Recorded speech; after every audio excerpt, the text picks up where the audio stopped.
특별히 오늘 아침에 이 전해질 말씀을 위해서 먼저 기도를 잠깐 드리고요. 그리고 계속 이어서 말씀을 전하기를 원합니다. 잠깐 기도하시겠습니다.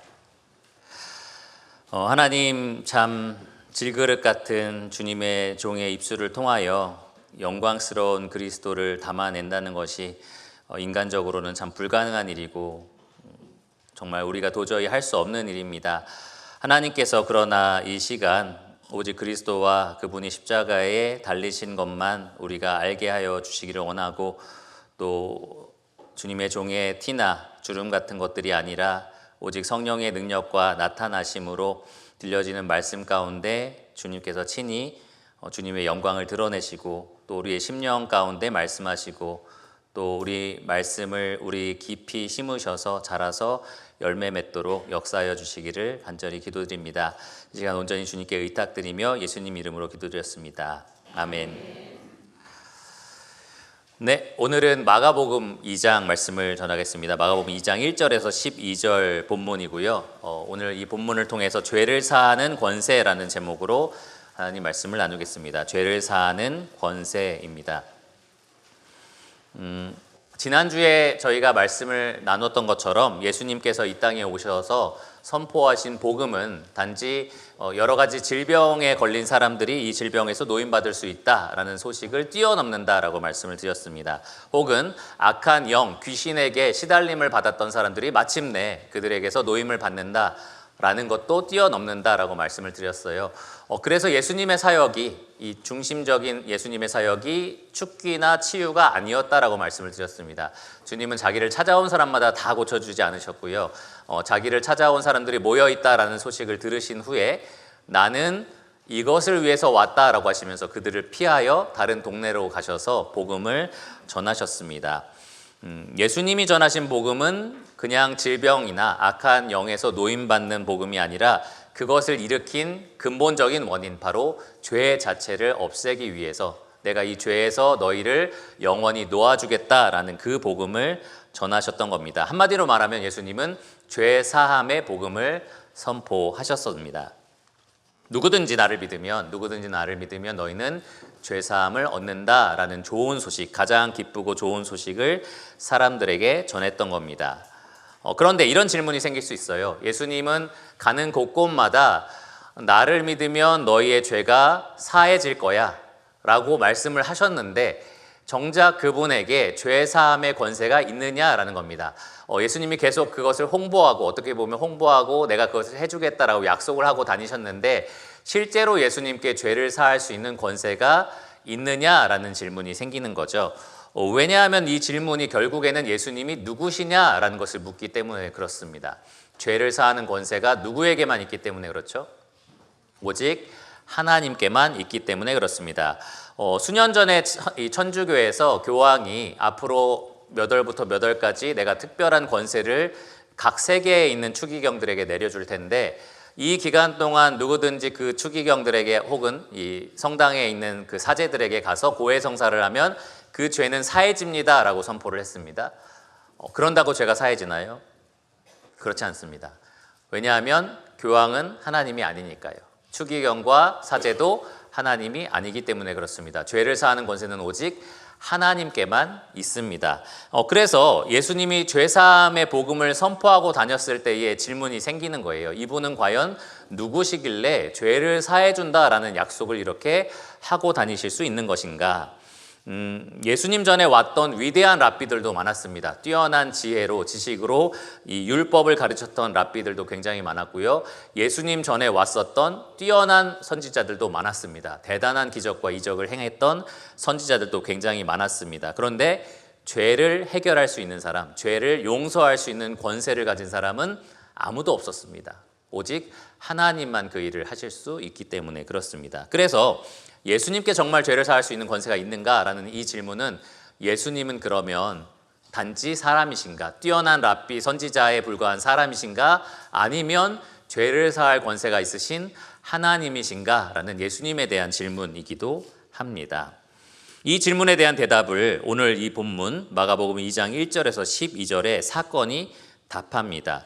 오늘의 이 사건은 1절에 보시면 수일 후에 예수님이 다시 가버나움으로 들어가신 그 일로 시작을 하는데요. 먼저 이 본문을 찾으신 줄 알고 제가 1절에서 12절까지 본문의 이야기를 읽고 그 다음에 어떻게 사건이 흘러가는지를 좀 말씀을 드리겠습니다. 마가복음 2장 1절부터 찾으신 줄 알고 제가 읽겠습니다. 신약성경 54페이지 정도 있습니다.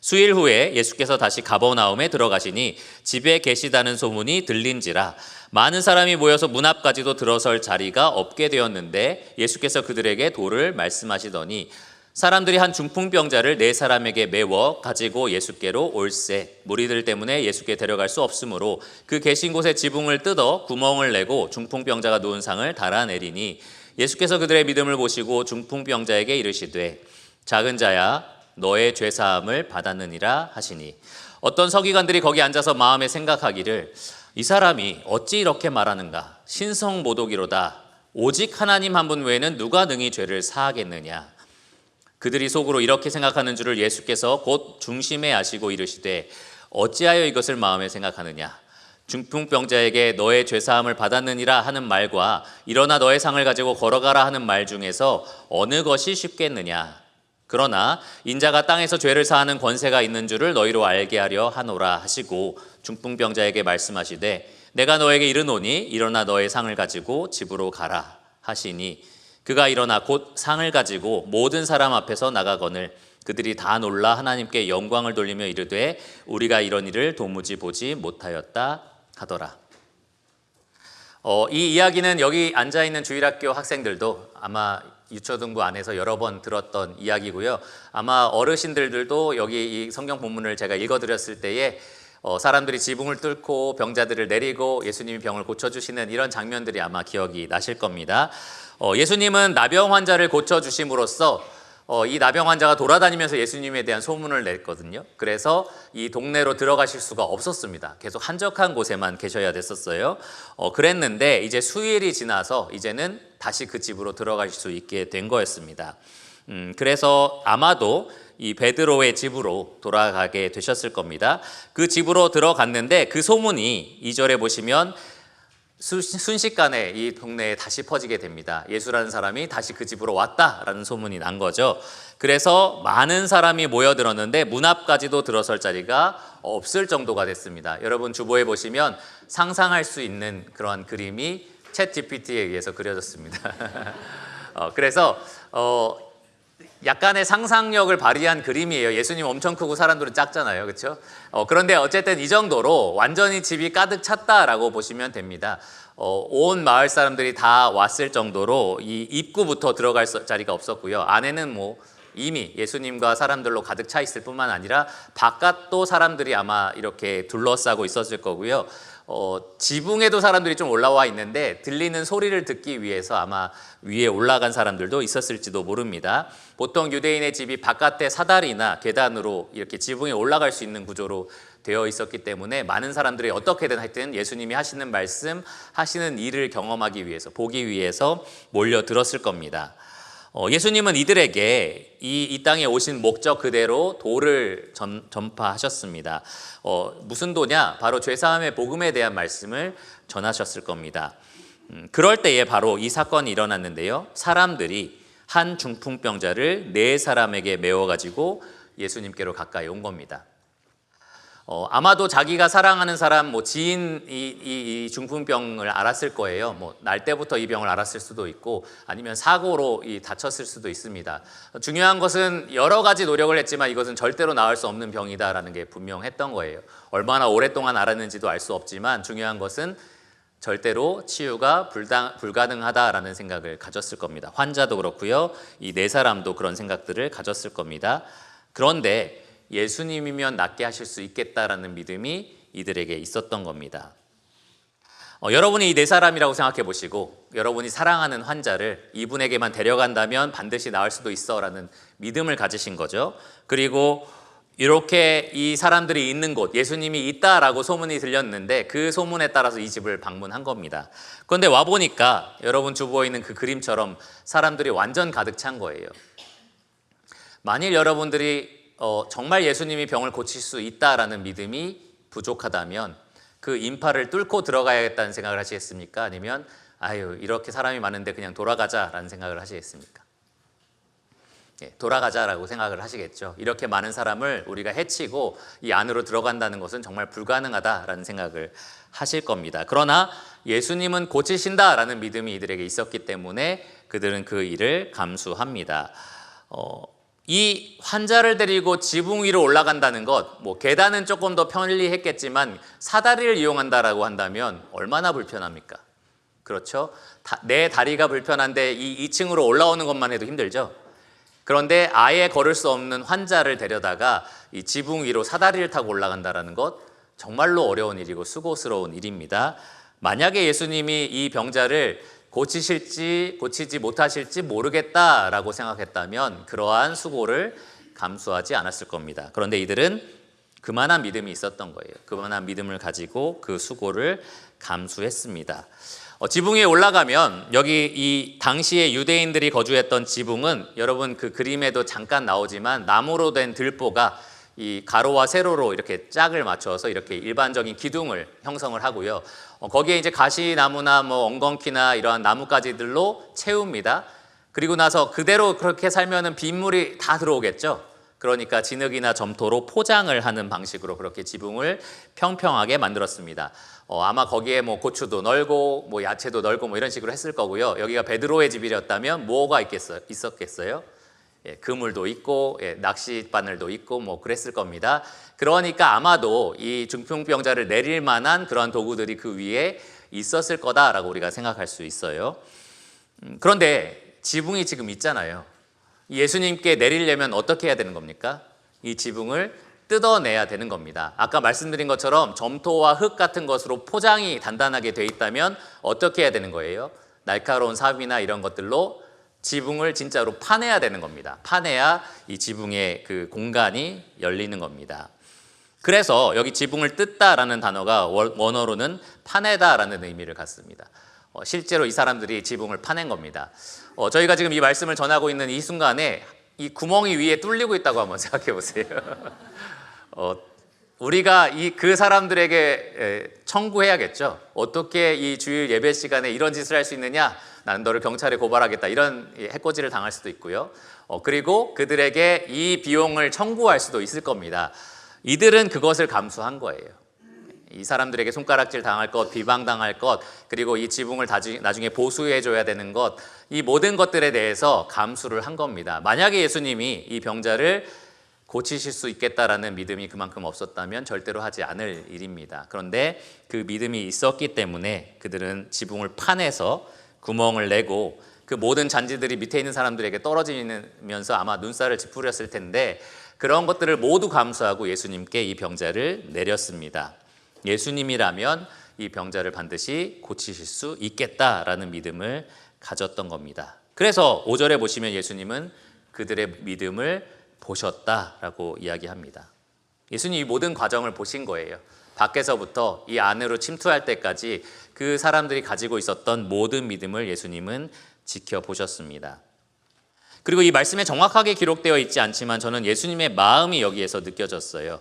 그들을 보실 때에 왜 이런 짓을 하느냐, 왜 이렇게 사람들을 불편하게 하느냐 이런 마음이 있었던 것이 아니라 이 환자를 불쌍히 여기셨다는 겁니다. 이 환자를 불쌍히 여기셨을 뿐만 아니라 이 환자를 데리고 온 사람들까지도 불쌍히 여기셨습니다. 그리고 자기를 둘러싼 수많은 사람들도 불쌍히 여기신 거예요. 단지 중풍병을 앓은 것 때문에 불쌍히 여기신 것이 아니라 여기 모여든 수많은 사람들이 죄의 질병을 안고 살아간다는 사실에 주님께서는 마음을 아파하시고 또 그들을 돌아보기를 원하셨습니다. 그래서 굉장히 뜬금없는 말씀을 하신 거예요. 평소같이 그냥 병만 고쳐주시면 되는데 그 모든 사람들이 들을 수 있도록 굉장히 뜬금없는 말씀을 하셨습니다. 5절에 작은 자야, 아들아 라는 표현입니다. 아들아, 너의 죄사함을 받았느니라. 이 말씀이 많은 사람들에게 들렸을 텐데요. 예수님께서 너의 죄사함을 받았느니라 라는 이 말씀을 하실 때에 모든 사람들이 그런 신학적인 질문을 던지진 않았을 겁니다. 예수님 어떻게 죄를 사한다는 말씀을 하실 수 있어? 뭐 이런 식의 질문들을 다 던지지는 않았을 거예요. 왜냐하면 이 당시 사람들은 죄와 이 질병과의 연관관계가 깊다라고 다들 믿고 있었기 때문에 그렇습니다. 구약 시대에도 보시면 많은 사람들이 이 죄 때문에 질병에 걸리는 경우를 봅니다. 여러분 잘 아시는 미리암이 이 죄를 져서 나병에 걸리기도 했고요. 역대하 26장에 보시면 우시야 왕이 이 제사장이 아닌데도 제사를 드리려고 했다가 이 나병이 걸리는 장면이 나옵니다. 그러니까 성경에 익숙했던 이 당시 사람들은 많은 사람이 죄를 지면 그 대가로 질병에 걸리기도 한다라는 생각을 가지고 살았던 거예요. 그래서 요한복음 9장에 보시면 여러분 나면서부터 맹인된 자에 대해서 사람들이 뭐라고 묻습니까? 그가 맹인된 것이 그의 죄 때문입니까? 아니면 부모님 죄 때문입니까? 이 죄와 질병과의 연관관계가 깊다라는 생각들을 사람들이 했던 겁니다. 그러니까 예수님이 너의 죄사함을 받았느니라 라고 하셨을 때의 사람들은 그럴 수 있겠다. 이 병자가 죄를 지었나 보다라는 생각을 충분히 할 수도 있었다라는 거죠. 그런데 이 율법에 대해서 아주 신중하게 생각하는 사람들, 민감하게 이 성경에 대해서, 교리에 대해서 파고드는 사람들의 입장에서는 그 말을 예수님은 절대로 할 수 없다라는 판단이 선 겁니다. 바로 서기관들입니다. 항상 율법을 필사하고 율법을 받아 적고 그리고 사람들에게 선포하고 연구하는 이 서기관들의 입장에서는 이 아무리 죄와 이 질병의 연관관계가 있다 한들 사람으로서 저런 말을 하는 건 아니다라는 판단이 분명하게 섰던 겁니다. 그래서 7절에 보시면 이렇게 속으로 생각을 했어요. 그들은 입 밖으로는 절대 내지 않았지만 속으로는 아주 크게 격동을 했습니다. 이 사람이 어찌 이렇게 말하는가? 사람이라는 이 표현을 한번 주목해 보십시오. 이 사람이 어떻게 사람인데 이런 말을 할 수 있느냐라는 겁니다. 신성 모독이로다. 오직 하나님 한 분 외에는 누가 능히 죄를 사하겠느냐. 이들의 생각이 틀린 게 아닙니다. 사람으로서는 아무도 죄를 사할 수가 없습니다. 죄사함의 권세는 오직 하나님께만 있습니다. 구약 성경에 보시면 계속해서 죄사함에 대해서 하나님께서 나의 권한으로 내가 하겠다라는 말씀을 하세요. 특별히 시편 130편 4절을 보시면 사유하심이 주께 있음은 주를 경외하게 하심이니이다 라고 말을 합니다. 죄를 사하는 권한이 하나님께만 있다라고 말을 하는 거예요.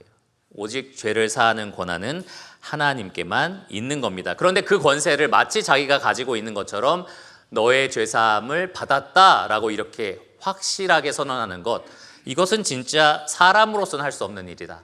이건 하나님을 모독하는 행위다라고 이 율법 이 연구가들은, 이 신학자들은 그런 생각들을 했던 겁니다. 그리고 율법을 너무나 잘 알았잖아요. 이런 신성모독의 죄는 대가가 뭡니까?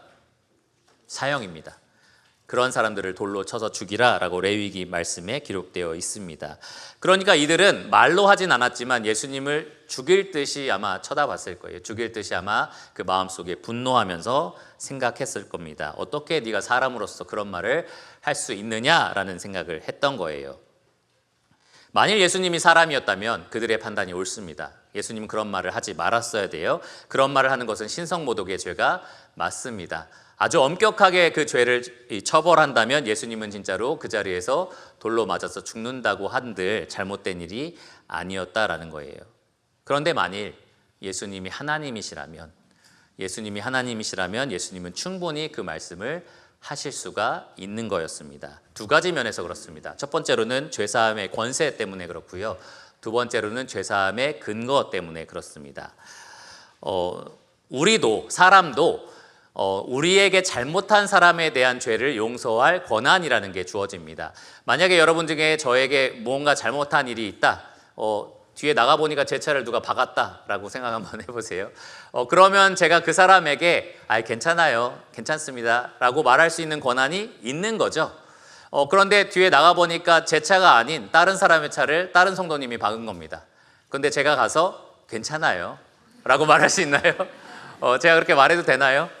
그럴 권한이 저에게 없습니다. 사람도 자기에게 잘못한 것에 대한 용서를 베풀 그러한 권한이 있다라는 거예요. 일부지만 그러한 권한이 있습니다. 예수님이 사람이었다면 이 관계에서 지금 너의 죄를 사하노라, 너의 죄가 사함을 받았다라는 이 말이 굉장히 이상한 일입니다. 왜냐하면 그 전에 그러면 이 중풍병자가 분명히 예수님께 잘못한 뭔가가 있어야만 하는 거예요. 그렇죠? 아까 네가 이 집을 들어오면서 나한테 뭔가 안 좋은 일을 한 건데 내가 용서할게. 뭐 이런 식의 이야기가 있어야 된다라는 거죠. 그런데 이 본문을 보시면 알겠지만 이 중풍병자는 그 전에 예수님을 만난 경험이 없는 것처럼 보여요. 그 전에 어떤 잘못이 있었다라는 근거를 우리가 찾아볼 수가 없습니다. 그런데 예수님이 하나님이시기 때문에 이런 말씀을 하실 수가 있는 거였습니다. 왜 그러냐? 우리가 저지르는 모든 죄는 1차적으로 하나님께 짓는 죄이기 때문에 그렇습니다. 여러분 연중 추돌 사고 같은 뉴스들 많이 보시죠? 차가 이렇게 처음에 한 대를 박았는데 그 차가 또 2차 피해를 내는 경우를 우리가 뭐 2중 추돌 사고, 뭐 3중 추돌 사고 이런 식으로 이야기를 합니다. 첫 번째로 우리가 피해를 끼친 차에게도 사과를 해야 되지만, 그리고 그 차주에게도 사과를 해야 되지만, 두 번째 피해를 끼친 사람에게도 손해를 배상해야 되나요? 네, 그렇게 되는 겁니다. 우리가 사람 사이에 저지르는 모든 죄가 2차 피해라는 거예요. 그 전에 우리는 먼저 하나님을 추돌하는 그러한 죄를 범하게 된다라는 겁니다. 하나님은 하나님에게 직접 대항하는, 하나님을 예배하지도 않고 감사하지도 않고 하나님을 사랑하지도 않는 그러한 죄도 하나님께 저지른 죄지만, 이웃을 사랑하지 않는 죄도 하나님께 저지른 죄로 받으신다라는 겁니다. 왜냐? 하나님의 뜻은 이웃을 내 몸처럼 사랑하시는 거이기 때문에 그렇습니다. 사랑하는 거기 때문에 그 법을 어기는 죄는 1차적으로는 하나님께 저지르는 죄라는 거예요. 여러분, 우리 사이에 일어나는 모든 범죄는 그래서 결국 첫 번째로 하나님을 치는 죄다라는 겁니다. 하나님을 대항하는 죄라는 겁니다. 그래서 시편 51편 4절에 보면 다윗이 밧세바를 범하고 우리아를 죽이고 나서 나단에게 지적을 받을 때에 이렇게 고백을 했습니다. 내가 주께만 범죄하여 주의 목전에 악을 행하였사오니. 밧세바나 우리아에게 범죄하지 않았다라는 말이 아니에요. 1차적으로 내가 충돌한, 그래서 피해를 끼친, 모욕하고 그 영광을 가린 그 대상은 바로 하나님 당신입니다라고 다윗이 고백을 한 겁니다. 우리가 저지르는 모든 죄는 그래서 먼저는 하나님을 대항해서 하나님을 거역하는, 하나님께 행하는 죄라는 겁니다. 그래서 예수님이 하나님이시라면 이 말씀을 하실 수 있는 거예요. 네가 저지른 모든 죄, 나에게 저지른 그 모든 죄, 하나님으로서 나는 너를 용서한다라고 말하실 수 있는 권세가 있는 겁니다. 야고보서 4장 12절에 보시면 이 하나님에 관하여 오직 한 분이신 입법자와 재판관이라고 말씀합니다. 하나님은 법을 세우시는 분이에요. 무엇이 죄고 무엇이 선인지를 가리시는 분이십니다. 그리고 그 세우신 법에 따라서 모든 사람을 심판하시는 분이 바로 하나님이십니다. 그 하나님으로서 하나님은 죄를 용서하실 권한도 있으신 거예요.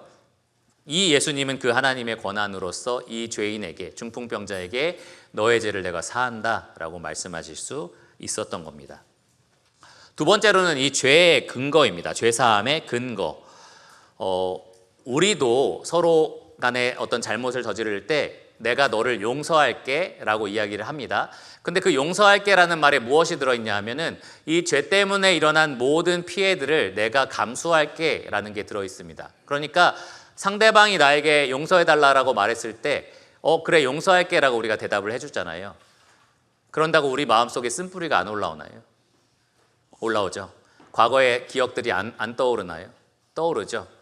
이 사람이 나에게 끼친 어떤 피해들, 했던 말들, 어떤 준 상처들이 계속해서 나를 괴롭히는 때가 있습니다.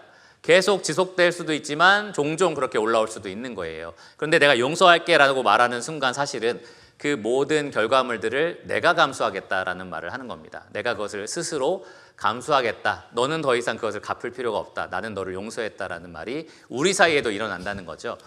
그런데 하나님이 죄를 용서하실 때 그냥 말씀으로만 너의 죄를 사하노라 라고 하고 그 죄는 그냥 없는 것처럼 넘어가실 수 있냐라는 겁니다. 그렇지가 않다는 거예요. 하나님도 그 죄에 대한 대가를 반드시 지불하시고 나서 우리에게 죄의 용서를 약속하신다라는 겁니다. 누가복음 16장에 보시면 예수님께서 불의한 청지기의 비유를 들으세요. 주인에게 빚진 자를 일일이 불러다가 너 주인에게 얼마 빚졌어? 1억이요. 그러면 그럼 1,000만 원이라고 써 라고 하면서 장부를 조작합니다.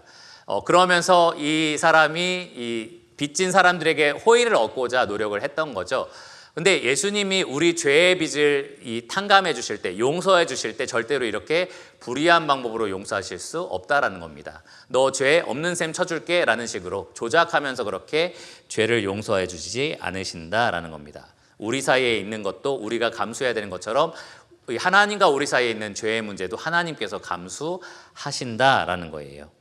어떻게요? 바로 피 흘림으로 그 일을 하신다라는 겁니다. 히브리서 9장 22절에 보시면 피 흘림이 없은즉 죄사함, 죄에 대한 용서가 없다라고 분명히 이야기하는데, 우리가 하나님 앞에 저지른 모든 죄에 대한 그 목숨값, 생명값, 피를 흘려야 되는 그 대가를 누가 대신 치르시는 겁니까? 예수님이 대신 치르신다라고 말씀을 하시는 겁니다.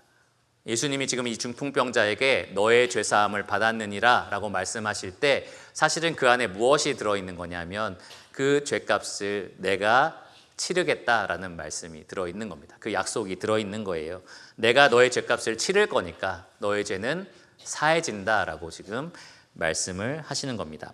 로마서 6장 23절에 보시면 이 성경이 죄의 삭은 사망이요 하나님의 은사는 그리스도 예수 우리 주 안에 있는 영생이라고 말을 합니다. 우리가 하나님 앞에 저지른 모든 죄들, 태어나면서 지금까지 그리고 앞으로 지을 모든 하나님께 저지른 죄들, 그리고 사람에게 저지른 죄, 1차적으로는 하나님이 피해자라고 했잖아요. 그 모든 죄들에 대해서 그 대가는 바로 죽음인데요. 그런데 하나님께서는 사망을 스스로 짊어지시겠다라고 예수님을 통해서 약속을 하신 겁니다. 대신 예수님 안에 있는 그분의 의로우심으로 말미암아 예수님이 가지고 계시는 영원한 생명을 우리에게 주시겠다라고 약속을 하시는 겁니다. 자, 이러한 죄 사함은 아무도 약속할 수가 없습니다. 사람으로서는 약속을 할 수가 없어요. 왜냐하면 모든 사람은 죄인인지라 자기 죄로 사망에 이르기에 급급하기 때문에 그렇습니다. 누구도 자기의 의로움으로 다른 사람의 죄를 대신 지고 자기의 의로움으로 다른 사람에게 생명을 선물해 줄 수가 없다라는 겁니다. 모든 사람은 다 자기의 죄 때문에 사망에 이를 수밖에 없는 운명입니다. 그러면 누가 이 죄사함을 약속할 수 있느냐? 죄 없으신 하나님, 육신을 입고 이 땅에 오신 하나님, 십자가에서 그 육신의 죽음을 통하여 우리의 죄값을 대신 갚아주시는 하나님, 자기 안에 있는 그 영원한 생명을 우리에게 그래서 선물로 믿는 자들에게 나눠주실 수 있는 하나님, 그 하나님이신 예수님만이 내 죄사함을 받았느니라 라고 이렇게 분명하게 약속하실 수가 있는 겁니다. 자, 그래서 예수님은 하나님으로서 이 말씀들을 하신 건데요, 이제 입증이 남았죠. 이 말은 누구나 할 수 있습니다. 너의 죄사함을 받았느니라, 이 말 누구나 할 수 있어요. 유명한 드라마 대사이기도 하죠. 너의 죄를 사하노라. 이런 말 누구나 말로는 할 수가 있는 겁니다. 그런데 진짜 예수님이 이럴 수 있는 권한이 있느냐라는 것을 예수님이 이제 입증하시려고 합니다. 예수님은 단지 사람이신데 하나님을 모독하는 이런 말들을 하신 것인가, 아니면 진짜 예수님이 진실로 죄사함의 권세를 가지신 하나님이신가를 이제 보여주시려고 합니다. 무엇으로요? 이 중풍병자를 고쳐주시는 표적으로 말미암아 그것을 입증하려고 하시는 겁니다. 8절부터 보시면 그들이 속으로 이렇게 생각하는 줄을 예수께서 곧 중심에 아시고 이르시되, 이걸 통해서 벌써 예수님 하나님이라는 걸 알 수 있죠. 입으로 표현하지 않은 것들을 그 중심으로 벌써 아시는 겁니다. 그래서 이렇게 말씀을 하십니다. 어찌하여 이것을 마음에 생각하느냐? 중풍병자에게 내 죄사함을 받았느니라 하는 말과 일어나 내 상을 가지고 걸어가라 하는 말 중에서 어느 것이 쉽겠느냐? 여러분, 어느 것이 쉽습니까? 내 죄사함을 받았느니라 1번, 내 상을 가지고 곧 일어나 돌아가라 2번. 죄사함과 이 병고침인 거죠. 어떤 말이 하는 게 더 쉬울까요? 1번이라고 생각하시는 분. 네, 몇 분 계십니다. 죄사함이 더 쉽다는 거고요. 2번이라고 생각하시는 분, 병고침. 네, 거의 뭐 한 4대3 정도 되는 것 같습니다. 거의 손을 안 드셨어요. 사실은 손을 안 드신 분이 정답입니다. 이게 양자택일의 질문이 아니에요. 나는 그냥 부끄러워서 손을 안 들었는데 맞았네, 이렇게 생각하시는 분이 이제 많으실 것 같아요. 왜냐? 둘 다 쉬운 일이 아닙니다. 둘 다 쉬운 게 아닌 거예요. 물론 말로만 하는 거는 죄사함을 받았느니라 라는 게 쉽습니다. 왜냐하면 결과를 알 수 없잖아요. 진짜 죄사함을 받았는지 받지 않았는지 입증할 방도가 없습니다. 누가 아닌데 나 죄사함 안 받았는데 뭐 이렇게 할 수가 없잖아요. 그러니까 이거는 말로만 하는 건 쉬운 게 맞아요. 그런데 실제로 죄사함을 받았느니라라는 말을 할 수 있는 사람이 있냐는 겁니다. 실제로. 말로만이 아니라 실제로 이렇게 말할 수 있는 권한이 누가 있냐라는 겁니다. 하나님밖에 없는 거예요. 이거는 하나님만 하실 수 있는 말입니다. 너의 죄사함을 받았느니라 쉬운 말이 아닌 거예요. 하나님만 하실 수 있는 말입니다. 그러면 병 고침은 어떨까요? 너의 병을 고치었다. 너의 상을 지금 당장 들고 일어나서 걸어가라. 이 말 쉬운 말이 아닙니다. 왜요? 바로 결과가 드러나잖아요. 그랬는데 못 일어나. 계속 막 쩔뚝거리고 막 아예 똑같아. 그러면 굉장히 우스워지잖아요.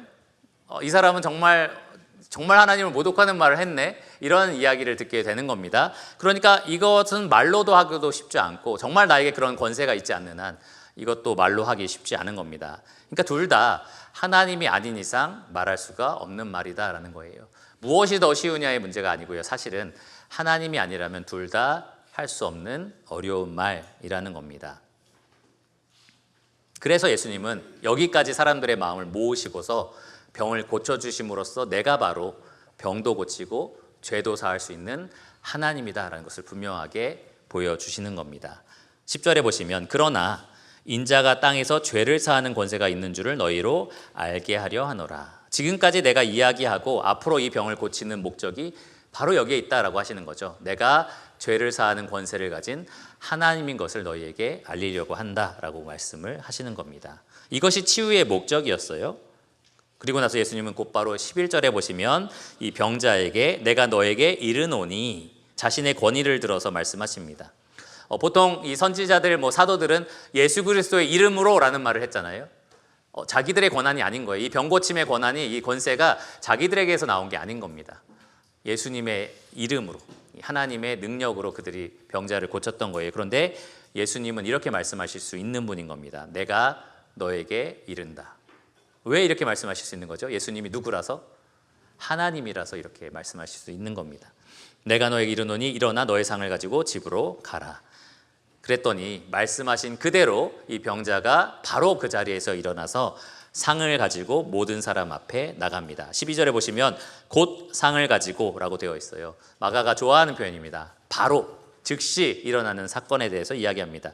예수님이 이렇게 말씀하시고 나서 한 6개월에서 1년 정도 회복의 기간이 거친 다음에 이 병자가 이제 조금씩 일어나고 조금 기어 다닐 수 있고 이렇게 된 게 아니라는 거죠. 바로 그 자리에서 절대로 일어날 수 없었을 것 같은 그 환자가 완전히 새로운 다리를 가지고 일어나게 된 겁니다. 하나님만 하실 수 있는 권세가 그들의 눈앞에서 일어났습니다. 집을 문 앞부터 이 집 주위까지 지붕까지 둘러싸고 있었던 사람들은 굉장히 놀랐습니다. 이 일이 어떻게 일어날 수 있느냐라는 생각을 한 거죠. 하나님만이 이 일을 하실 수 있다라는 생각을 합니다. 그래서 12절에 보시면 다 놀라서 하나님께 영광을 돌려요. 이게 하나님께로부터 왔다라는 게 분명했던 거죠. 그리고 우리가 이런 일을 도무지 보지 못하였다라고 놀랍니다. 평생 이런 일 처음 경험한다. 정말 놀랍다라는 생각들을 사람들이 갖게 된 겁니다. 그런데 중요한 게 있어요. 예수님이 이런 놀라운 일을 행하신 목적이 있지 않습니까? 예수님이 누구라는 것을 드러내기 위해서. 나는 그냥 뛰어난 랍비 혹은 위대한 선지자로서 하나님께 능력을 받아서 너희 앞에 이런 것을 하고 있는 거야 라는 게 아니었습니다. 예수님은 예수님께서 하나님이신 것을 드러내기 위해서 병을 고치실 뿐만 아니라 죄를 사할 수 있는 권한이 있는 하나님이신 것을 드러내기 위해서 이 기적을 보여주신 거였습니다. 그래서 수많은 사람들이 예수님을 하나님으로 알아보도록, 그래서 예수님께 나와서 예수님이 선포하고 있는 이 죄사함의 복음을 듣고 회개해서 영생을 누리게 하시려고 예수님이 이 일을 행하신 거였습니다. 그런데 이들이 놀란 것은 과연 예수님이 의도하신 이 목적을 깨닫고 놀란 것이냐라는 겁니다. 그런 것 같으세요? 아닌 것 같으세요? 네. 이 본문만 가지고는 잘 모르겠죠. 왜 하나님께 영광도 돌렸고 놀라기도 했고. 그런데 마태는 이 같은 사건을 기록을 했습니다. 마태복음 9장 8절에 보시면 이렇게 결론을 내렸어요.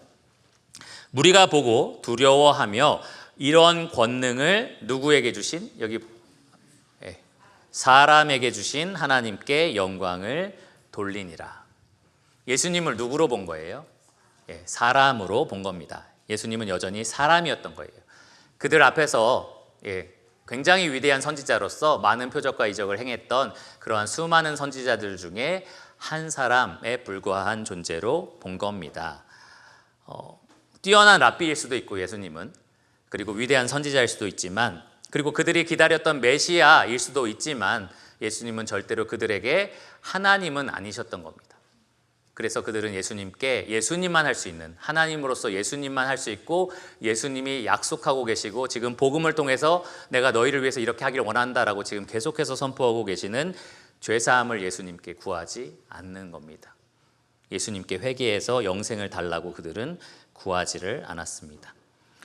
수많은 사람들이 몰려들어서 치유를 목격하기를 원했고 죽기를 간구했고, 그리고 일용할 양식을 주님께 달라라고 요구했고, 또 정치적인 독립과 전쟁의 승리를 예수님께 기대했지만 그 누구도 예수님이 간절히 원하고 그리고 간절히 주기를 원하셨던 이 영생과 죄사함은 구하지 않았다라는 겁니다. 그것이 이 사건의 가장 비극적인 결말입니다. 아무도 그것을 원하지 않았다라는 거예요. 여러분, 복음의 핵심은 예수님이 누구신지를 바르게 아는 겁니다. 예수님이 과연 어떤 분이신지를 바르게 아는 거예요. 요한일서 4장 15절에 보시면 누구든지 예수를 하나님의 아들이라 시인하면 하나님이 그의 안에 거하시고 그도 하나님 안에 거하느니라 라고 말을 합니다. 예수님은 하나님의 아들, 하나님이신, 인간의 육신을 입으신, 바로 우리의 죄를 사하러 오신 그러한 하나님이시다라는 것을 우리가 알아야 된다라는 겁니다. 그래야 우리가 하나님 안에 거하고 하나님도 우리 안에 거하는 그러한 영생을 누리게 된다라는 거예요. 예수님도 영생에 대해서 요한복음 17장 3절에 영생은 곧 유일하신 참 하나님과 그가 보내신 자 예수 그리스도를 아는 것이다 라고 말씀하셨습니다. 예수님이 누구신지를 여러분 아셔야만 예수님이 약속하시는 죄사함과 영생을 얻을 수가 있다라는 겁니다. 여러분이 그것을 예수님께 구하고요, 또 예수님께 그것을 얻을 수가 있는 겁니다. 그래서 여러분에게 지금 드리고 싶은 질문은 이거예요. 여러분은 예수님을 누구라고 생각하시느냐라는 겁니다. 여러분 예수님을 누구라고 생각하시느냐. 계속해서 이 교회에 다니시고 기독교를 선택하시고 이 성경을 읽으시고 그리고 성경이 주는 어떤 유익과 이 교회가 주는 어떤 안식을 누리고 싶어 하시는데 정말로 예수님께 바라고 기대하는 것이 뭐냐라는 겁니다. 만일 여러분이 예수님께 물질적인 풍요를 원하신다면 여러분은 반드시 실망하실 겁니다. 예수님은 그것을 약속한 적이 없으시거든요. 그걸 주시겠다라고 약속하신 적이 없습니다. 만일 여러분이 예수님께 형통한 삶과 성공을 요구하신다면 여러분의 바람은 반드시 실패하게 될 겁니다. 예수님은 여러분에게 형통한 삶과 성공을 약속한 적이 없으십니다. 그걸 위해서 이 땅에 오신 것도 아니에요.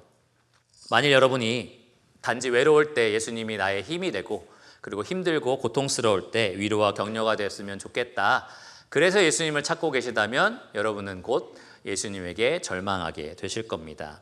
예수님은 단지 그것만 위해서 이 땅에 오신 게 아니고요, 그것을 약속하신 것도 아닙니다. 예수님은 오직 하나님만 주실 수 있는 것을 주시겠다라고 이 땅에 오신 겁니다. 바로 여러분의 죄를 사하겠다라고 약속을 하십니다.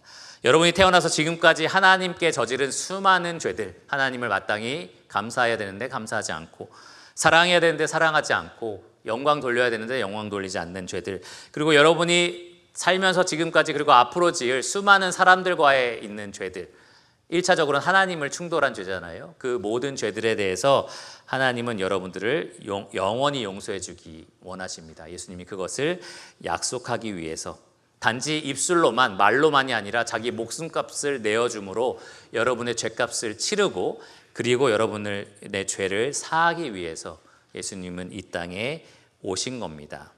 요한복음 10장 10절에 보시면 내가 온 것은 양으로 생명을 얻게 하고 또 풍성히 얻게 하려는 것이라. 여러분, 더욱 풍성한 삶을 예수님께 구하시기를 바랍니다. 수고하고 무거운 여러분의 모든 죄의 짐을 짊어지고 예수님께 나오시기를 바랍니다. 그러면 예수님은 약속하신 그리고 간절히 여러분에게 주기를 원하시는 이 죄사함을 여러분에게 선물로 주실 겁니다. 그리고 여러분이 영원한 하나님과의 화평 그리고 사람들과의 화목을 누릴 수 있도록 예수님은 여러분에게 생명을 풍성히 누리는 복을 주실 겁니다. 이것은 오직 예수님만 하실 수 있는 일이고요. 그리고 예수님이 여러분에게 간절히 주기를 원하시는 일이기도 합니다. 근데 여러분, 여러분에게 믿음이 필요합니다. 아니 뭐 주시겠지, 뭐 가만히 있으면 주시겠지, 이렇게 하는 게 아니라요, 이 중풍병자를 들고 왔던 사람들처럼 예수님이라면 나를 죄에서 노임받게 하실 수 있어 라는 그러한 간절한 믿음이 필요합니다. 여러분이 예수님을 믿는 데 있어서 여러 가지 장애물들이 있을 거예요. 내 안을 가득 채우고 있는 수많은 생각들을 내가 버려야 될 수도 있고요, 또 내가 지금까지 살면서 세워왔던 수많은 신념들을 뛰어넘어야 할 수도 있습니다. 내가 예수님을 믿는다고 하면 내 친구들이 뭐라고 할까? 내 가족들이 뭐라고 할까? 부끄럽겠지? 그 대가들을 내가 치러야 되겠지? 앞으로 내가 원하는 대로 살지 못하고 이제 예수님을 따르는 삶을 살아야 되는 거 아니야? 이런 여러 가지 대가에 대해서 염려가 될 수도 있습니다. 그런데 여러분, 이 중풍병자를 들고 왔던 이 사람들의 믿음처럼 여러분들이 그 모든 장애물들을 뛰어넘는 믿음을 보여주신다면, 그 믿음이 조건은 아니지만 그 믿음을 주님께서 기쁘게 보시고 여러분들에게 이렇게 말씀하실 겁니다. 내 아들아, 내 딸아, 너의 죄사함을 받았느니라. 믿음으로 예수님께 계속해서 나아가시기를 바랍니다. 한편 이 말씀을 읽고 묵상하면서 이것은 죄사함을 받은 우리에게 어떤 의미가 될까라는 생각을 좀 해봤어요. 그러면서 이 생각이 났습니다. 예수님께서 제자들에게 말씀해 주신 거예요. 마태복음 6장 12절에 보시면 이렇게 제자들에게 기도하라 라고 가르치셨습니다. 우리가 우리에게 죄 지은 자를 사하여 준 것 같이 우리 죄를 사하여 주시옵고. 이 예수님이 가르쳐 주신 기도문을 가만히 보시면 마치 조건과 같아요. 그러니까 내가 하나님 이 사람을, 나에게 잘못한 이 사람을 용서해 주신 것처럼 저도 용서해 주세요. 먼저 선행되는 것이 나의 용서잖아요, 그렇죠? 내가 어떤 사람을 용서해 줬으니까 그걸 보고서 나를 용서해 주세요 라고 말하는 것만 같습니다. 그런데 여러분 가만히 생각해 보시면 우리 죄에 대한 용서는 조건이 있습니까, 없습니까? 없죠?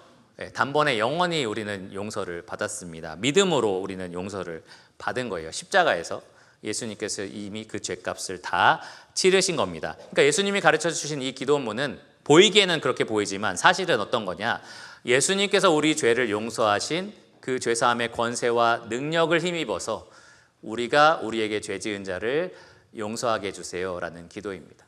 내가 주님께 용서받았듯이 지금도 그 용서를 받고 있는 것처럼 나에게 죄 지은 자를 내가 용서하게 해주세요 라고 기도하라. 주님께서는 이렇게 우리에게 말씀하신 겁니다. 다시 말하면 우리가 다른 사람의 죄를 용서하는 권한 혹은 권세 혹은 능력이 어디로부터 나느냐? 우리 안에서 발견되는 게 아니라는 거예요. 나는 아무리 생각해도 어떤 게 용서가 안 됩니다.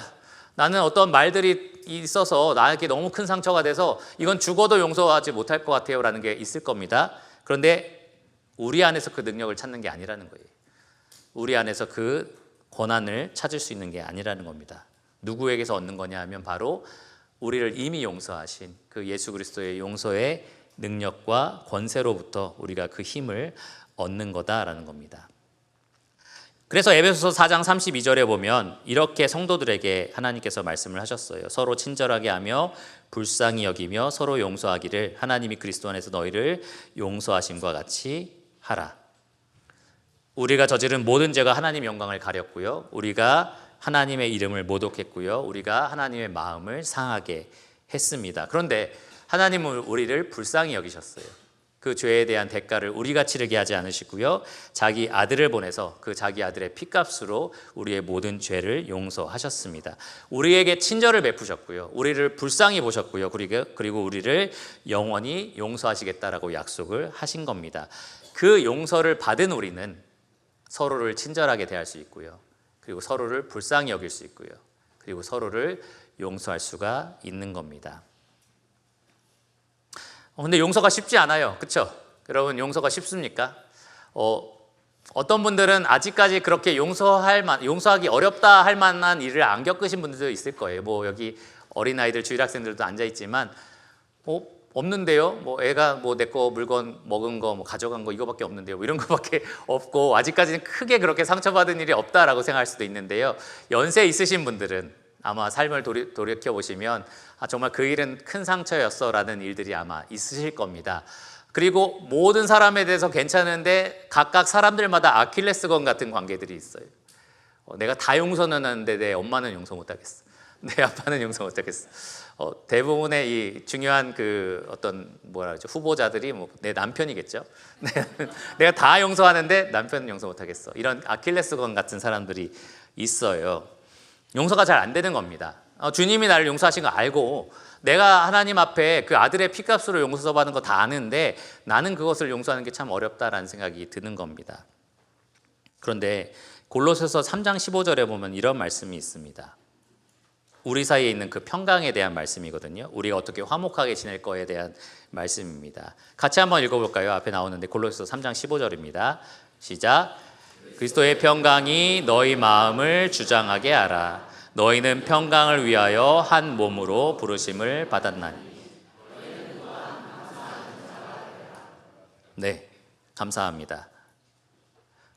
우리는 화목을 위한 부르심을 받았습니다. 교회이기 때문에 한 몸을 이루라. 성령이 하나 되게 하신 것, 이미 하나 되게 하신 그것을 힘써 지키라 라는 명령을 받았어요. 그런데 어떻게 그렇게 할 수 있느냐? 좀 힘써 봐봐. 열심을 내봐. 그냥 좀 잊어버려봐. 막 이렇게 얘기하지 않으셨어요. 그렇죠? 예수님이 너희를 위해서 어떻게 돌아가셨는지 그걸 기억하면서 너희 양심을 누르면서 뭐 어떻게든 힘을 내봐. 이렇게 하지 않으셨고요. 그리스도의 평강이 너희 마음을 주장하게 하라라고 명령을 합니다. 주장하다라는 이 단어는 지배하다, 통치하다로도 번역이 되거든요. 그러니까 여러분의 마음을 무엇이 통치해야 되냐, 지배해야 되냐 하면은 그리스도의 평강인 겁니다. 나는 하나님과 화목을 절대로 누릴 수가 없는 존재예요. 지금 이 순간에도 나는 죄를 짓고 그리고 돌아서면 항상 하나님을 거역하는, 하나님과 도저히 화목할 수가 없는 존재인 겁니다. 그런데 어떻게 우리가 영원히 하나님과 화목을 누릴 수 있습니까? 그리스도가 자기의 목숨으로 하나님과 우리 사이에 영원한 화목을 이루어내셨기 때문에 가능한 겁니다. 지금도 죄를 지을 때 하나님께 나아가서 자백하고 다시 화목을 누릴 수 있는 것은 예수님께서 우리 가운데 하나님과 우리 사이에 누리게 하시는 이 평강 때문에 가능한 일이다라는 거예요. 그러니까 그것이 우리 마음을 지배하도록 해야 되는 겁니다. 나는 이 거룩하신 하나님과 이 죄 많은 흠과 티가 가득한 이 내가 이 예수님으로 인해서 계속해서 이렇게 화목을 누리고 있으면서 어떻게 내가 어떤 사람을 혹은 어떤 성도를, 어떤 가족을 이렇게 끝까지 용서하지 못할 수가 있지, 어떻게 이렇게 끝까지 미워할 수가 있지라는 생각을 하는 겁니다. 하나님, 그리스도의 평강이 내 마음을 지배하게 해주세요. 내 마음을 통치하게 해주세요라고 그렇게 간절히 구하시기를 바랍니다. 여러분의 마음을 주님께 내어드리시기를 바랍니다. 주님께서 그 마음을 평강으로 다스리실 수가 있도록 그렇게 하시기 바랍니다. 독일의 나치 정권이 들어섰을 때 기독교가 두 가지의 반응을 보였습니다. 히틀러가 이제 기승을 부리면서 유대인들을 학살하기 시작했죠. 그때 이 독일에 있는 교회가 양분화됐던 거예요. 한쪽은 히틀러를 구세주로 여겼습니다. 그래서 이 유대인들을 학살하는 것들을 도와주고 그리고 이 히틀러가 잘하고 있다라는 식으로 그렇게 칭송을 했었어요. 그러한 교회는 살아남았을까요? 핍박을 받았을까요? 그 당시에 살아남았습니다. 교회가 더 부흥을 했고요. 사람들이 더 모이기도 하고 그리고 건물도 빼앗기지 않고 성도들도 또 교회 일꾼들도 멀쩡하게 잘 살고 그 사회 계층에서 높은 위치에 오르기도 했습니다. 그런데 이것이 잘못됐다라고 생각하는 교회가 있었어요. 유대인들을 죽이고 이렇게 독재 정권을 누리는 이러한 나치 정권이 잘못됐다라고 말하고 행동하고 적극적으로, 심지어 보네퍼는 이 히틀러를 죽이려고 암살하는 계획까지도 했었어요. 목사님인데 그런 교회는 어떻게 됐을까요? 나치 정권이 어떻게 했을까요? 교회 건물을 뺏고 성도들도 죽이고 그렇게 말했던 목사들 감옥에 가두고 고문하고 그러면서 교회가 양분화됐던 겁니다. 전쟁이 다 끝나고 나서 이 두 진영의 교회가 모였어요. 한 교회는 건물도 없고 팔도 없고 다리도 없고 눈도 없고 뭐 이런 목사님들이 모여서 이제 모였겠죠. 또 한 교회는 사회적인 지위가 높고 가진 것도 많고 이런 상태로 이제 모인 겁니다. 둘이 하나가 될 수 있을까요? 서로 화해가 될 수 있을까요? 쉬워 보이십니까, 여러분? 안 되겠죠? 안 될 겁니다. 그런데 역사는 이렇게 기록하고 있습니다. 그들은 마침내 화해를 이루었다. 놀라운 일이죠. 어떻게 이런 일이 가능합니까? 어떻게 이렇게 말도 안 되는 일이 가능할까요? 그들이 자기의 잘못을 고백하고 그리스도의 평강이 그들 마음을 주장하도록 내어드린 겁니다. 각각 서로가 잘못한 것들을 진심으로 고백을 하고, 그리고 우리를 하나 되게 하신 이 그리스도가 이루신 이 평강보다 더 큰 것은 없다라는 것에 동의를 한 거예요. 그래서 그들은 하나가 됐던 겁니다. 여러분, 하나님이신 예수님만이 우리 죄를 사하실 수 있습니다. 그렇게 하나님과 우리가 계속해서 화목을 누릴 수가 있어요. 그리고 하나님이신 예수님만이 우리에게 죄 지은 자를 용서할 수 있게 하십니다. 그렇게 우리가 서로 끝까지 화목을 누릴 수 있도록 주님께서 역사하실 겁니다. 너의 죄를 사하겠다라고 약속하신 이 예수님 앞에 여러분 나오셔서 정말로 죄사함의 은혜를 풍성히 누리시고, 그 죄사함의 은혜를 우리에게 죄 지은 자에게 나눠주실 수 있는 그러한 성도들이 되기를 간절히 구합니다. 그렇게 예수님께서 이 땅 가운데 높임 받으시고, 또 하나님이 예수님을 통해서 우리에게 베풀어 주신 이 복음의 은혜가 이 교회 가운데 세상으로 강하게 선포되는 그러한 교회가 되기를 간절히 기도합니다. 기도하고 말씀을 마치겠습니다. 하나님 감사합니다. 오늘 주신 이 말씀을 통해서 예수님이 정말 하나님이시고 예수님만이 우리에게 이 죄사함의 능력과 그리고 은혜를 베푸실 수 있는 분인 것을 보게 하여 주심에 감사를 드립니다.